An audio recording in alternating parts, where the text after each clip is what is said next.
नमस्कार मित्र हो, दिनविशेष मध्ये आपलं स्वागत आहे.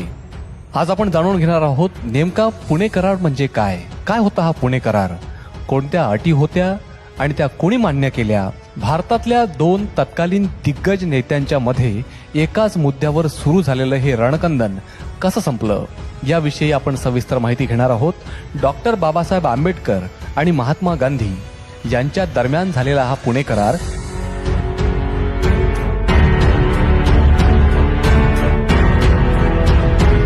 मित्रो, पुणे करार हा 24 सप्टेंबर 1932 रोजी महात्मा गांधी आणि डॉक्टर बाबासाहेब आंबेडकर या दोन प्रमुख भारतीय राजकीय नेत्यांमध्ये झाला.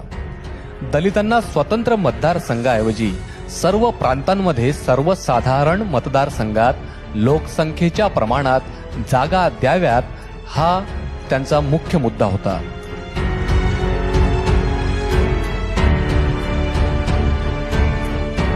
त्यावर डॉक्टर बाबासाहेब आंबेडकर, पंडित मदन मोहन मालवीय, सी राजगोपालचारी आदींच्या सह्या आहेत.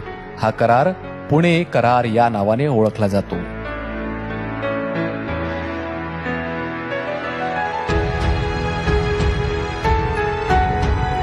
दिनांक 24 सप्टेंबर 1932 रोजी येरवडा जेलमध्ये जयकर तेजबहादूर व डॉक्टर बाबासाहेब आंबेडकर या दिवशी पुणे करारावर सही झाली.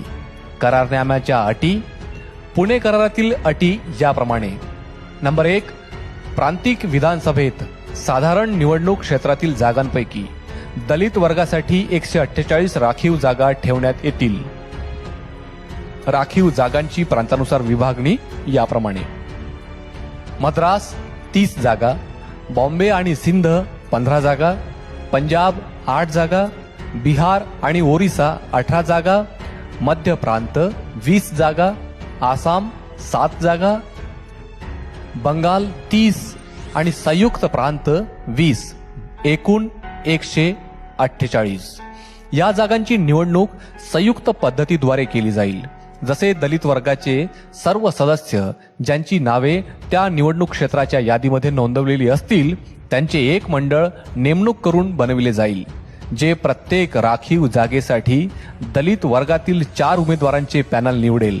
ही निवड पद्धती एकमतीय आधारावर होईल.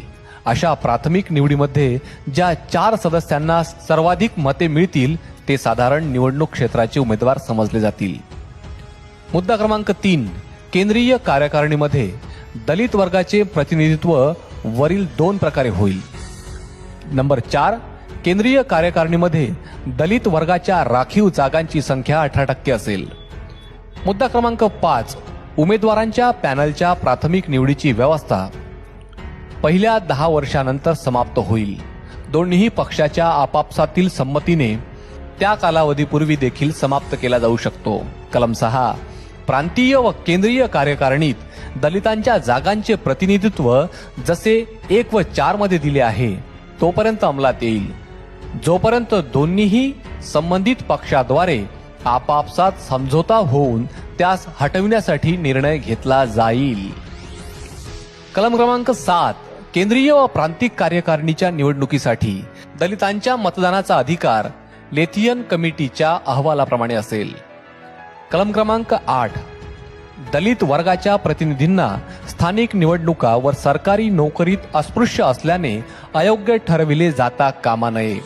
दलितांच्या प्रतिनिधित्वास संख्येने पुरे करण्यासाठी सर्व तऱ्हेने प्रयत्न केले जातील व सरकारी नोकऱ्यांमध्ये ठरवून दिलेली शैक्षणिक योग्यता त्यांच्याकडे असल्यास त्यांची नेमणूक केली जाईल.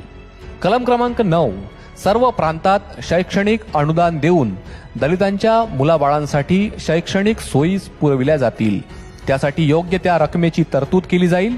इत्यादी समझोत्यांच्या अटी गव्हर्नमेंट ऑफ इंडिया ऍक्ट मध्ये सामील करण्यात आल्या. कलम क्रमांक 10, निवडणुकीबाबत व सरकारी नोकरीबाबत अस्पृश्यांना योग्य जागा मिळाव्या म्हणून शक्य तितका प्रयत्न केला जाईल. मात्र सरकारी नोकरीकरता शिक्षणाच्या ज्या अटी सरकारने लावल्या त्या पूर्ण झाल्या पाहिजेत. इत्यादी अटींना संमती देण्यात आली आणि त्यानंतर महात्मा गांधीजींनी संत्र्याचा रस पिऊन आपला प्राणांतिक उपवास सोडला. मित्रहो, हा होता पुणे करार आणि पुणे करारातील इत्थंभूत माहिती. धन्यवाद.